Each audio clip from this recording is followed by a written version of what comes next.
ब्रह्मांड में रहस्यों के साथ कई छिपे हुए विनाशकारी खतरे भी मौजूद हैं। इन्हीं में से एक है एस्टेरॉयड, जो अगर धरती से टकरा जाए तो विनाश निश्चित है। ऐसा ही एक विशालकाय एस्टेरॉयड तेजी से धरती की ओर बढ़ रहा है।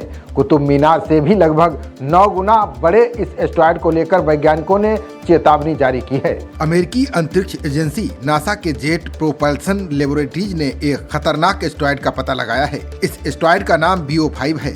अब तक के सबसे बड़े क्षुद्र ग्रहों में से एक इस एस्टेरॉयड का व्यास 660 मीटर है। ये 51,000 किलोमीटर प्रति घंटे की रफ्तार से धरती की ओर तेजी से बढ़ रहा है। इसके 11 जुलाई को धरती के करीब से गुजरने की संभावना है। नासा के वैज्ञानिक इस पर बारीकी से नजर बनाए हुए हैं। वैज्ञानिकों के अनुसार BO5 नामक इस एस्टेरॉयड के धरती से लगभग 60 लाख किलोमीटर की दूरी से गुजरने की संभावना है। सुनने में ये दूरी आपको बहुत अधिक लग रही होगी, लेकिन विज्ञान और खगोलीय नजरिए से ये बहुत ही कम मानी जाती है। ऐसा पहली बार नहीं है जब ये एस्टेरॉयड धरती के करीब आया हो।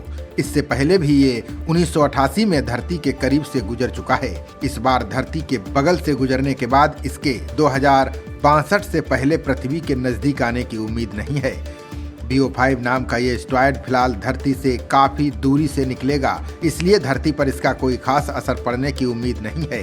फिर भी वैज्ञानिकों ने लोगों को सतर्क रहने की चेतावनी दी है। कहीं भूल से भी इतना बड़ा एस्टेरॉयड धरती से टकरा गया तो बड़े पैमाने पर तबाही आ सकती है, जिसकी कल्पना करना भी मुश्किल होगा। इस एस्टेरॉयड की दिशा और गति पर वैज्ञानिक बारीकी से नजर बनाए हुए हैं, क्योंकि एक छोटी सी चूक भी भारी तबाही का कारण बन सकती है। एस्टेरॉयड का धरती के पास से गुजरना खतरे की बात तो है ही, लेकिन ये वैज्ञानिकों के लिए एक मौका भी है।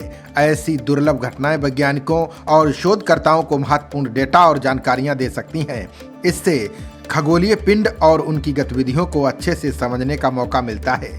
नासा के वैज्ञानिक धरती के नजदीक से गुजरने वाले किसी भी खतरे पर लगातार नजर रखते हैं, जिसमें नासा की जेट प्रोपल्सन लेबोरेटरी महत्वपूर्ण भूमिका निभाती है।